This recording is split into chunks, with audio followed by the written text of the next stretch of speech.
So we're about to begin with Lucia.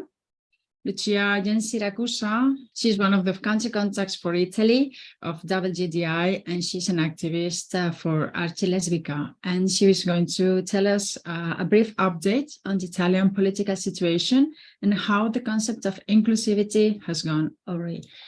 Hello, everybody. My report from Italy is titled The Italian Paradox, and I think this is the most suitable way to describe our situation in this period. Many of you know that our Prime Minister is, for the first time, a woman. She was elected in September 2022. Unfortunately, she belongs to the extreme right. She leads the most right-wing government we ever had. Her party is called Fratelli d'Italia, Brother of Italy, and hails in a straight line from fascism. Of course, there has been some cosmetic changes over the years, but this is not your standard conservative party. This is a real extreme right-wing party. However, she's the first female prime minister, and she's from the right because the left has never accepted a woman as a leader until a few weeks ago. In fact, also the main opposition party, which is central left, has a woman, a lesbian, as a leader. So are these women in top job good news? Not particularly. This prime minister does not even want to be called with a feminine title.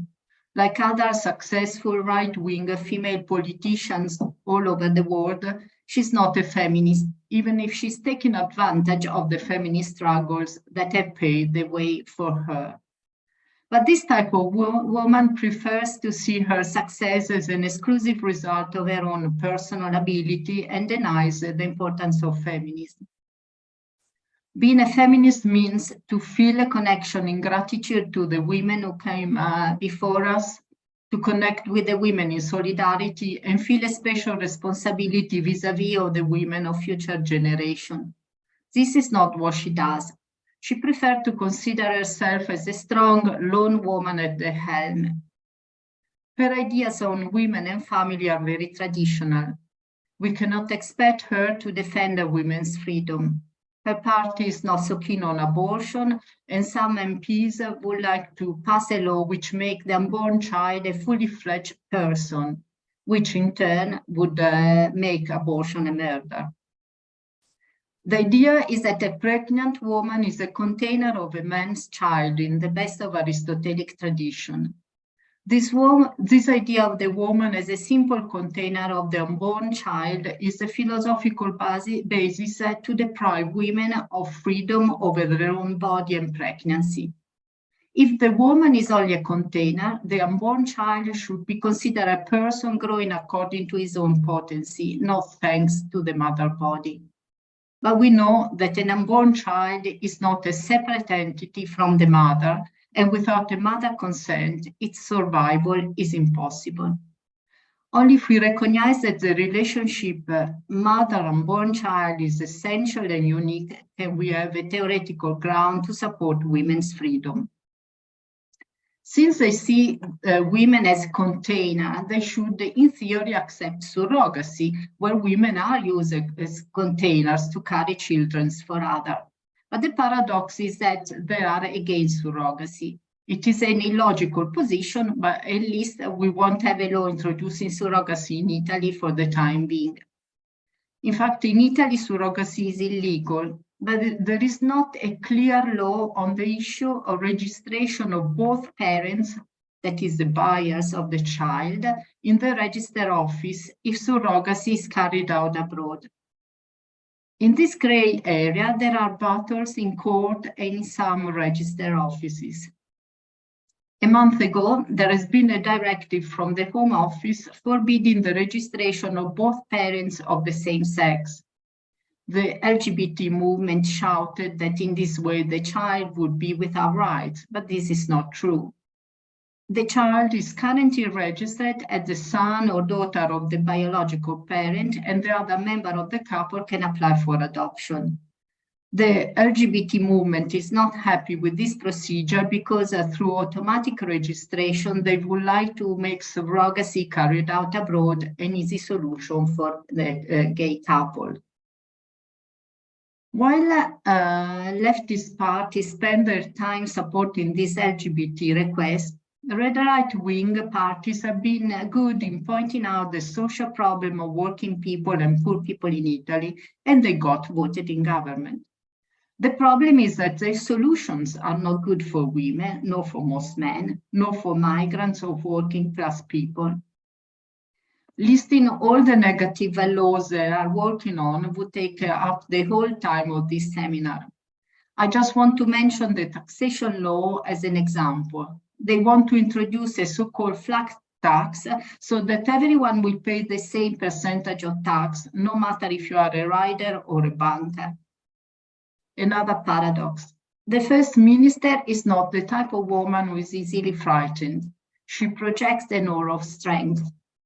This is a good sign for girls who see that women can arrive at the top.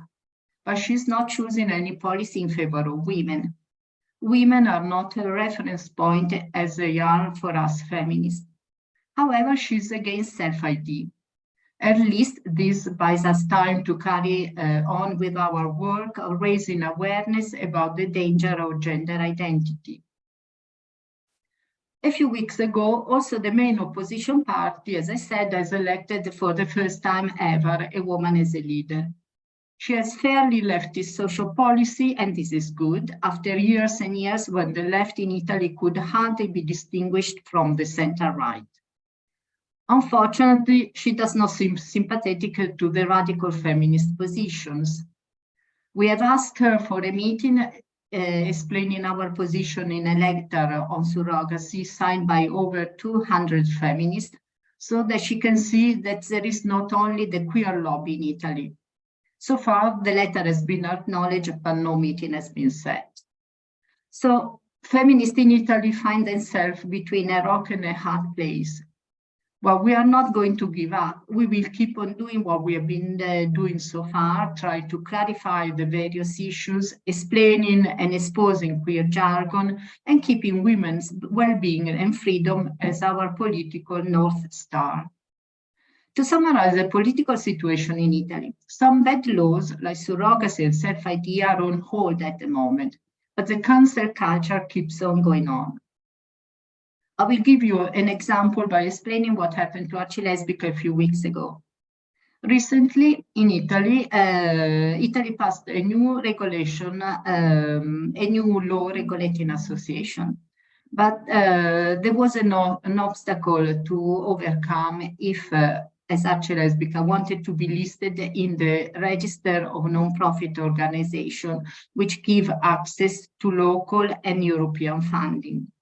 The new legislation is being touted to be inclusive, so it will not allow an association to bar men from joining, even if we are a lesbian association. For them, if we did not accept men, we were discriminating. It was suggested we should replace the word woman with the word person for membership in our statute. We did not want to do that. For months, we had to battle the red tape. And finally, we were admitted to a sort of miscellaneous category, not the main one we were supposed to be in. As the legislation is new, not even an expert can tell us which limitation, if any, this will imply.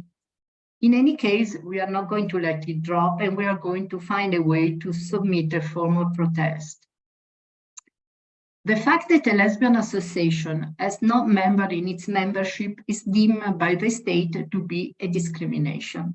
The message from the state is, if you work only with women, you are not worthy to be taken into serious consideration by the public institution. So socially, we are taken into consideration only if men are present. Inclusivity does no longer mean preparing a level playing field for people who are discriminated in society, but is now simply the silly idea that everyone should participate no matter what. A similar change has happened to the concept of intersectionality, which is no longer a way to understand how different types of oppression may cross and overlap, but the idea that everyone has their own problems, so everyone is in the same boat, no matter if you are a man or a woman, black or white, rich or poor. The concept of inclusivity has blinded politics and institutions, which are now very happy to avoid thinking of what real discrimination is. And this shows that the concept of inclusivity has become a fashionable catchphrase at best and a political danger in a lot of cases. In this way, women's freedom of association is limited, and freedom of thought is constantly threatened. In recent months, feminists in Italy had the usual share of deplatforming and insults. All of you have experienced this type of situation, but we are really fed up. If they think that they can frighten us into silence, they have another thing coming. Being a lesbian taught me that there are words which may be frightening to utter at the beginning, but if we do not say them aloud, they will stay inside festering.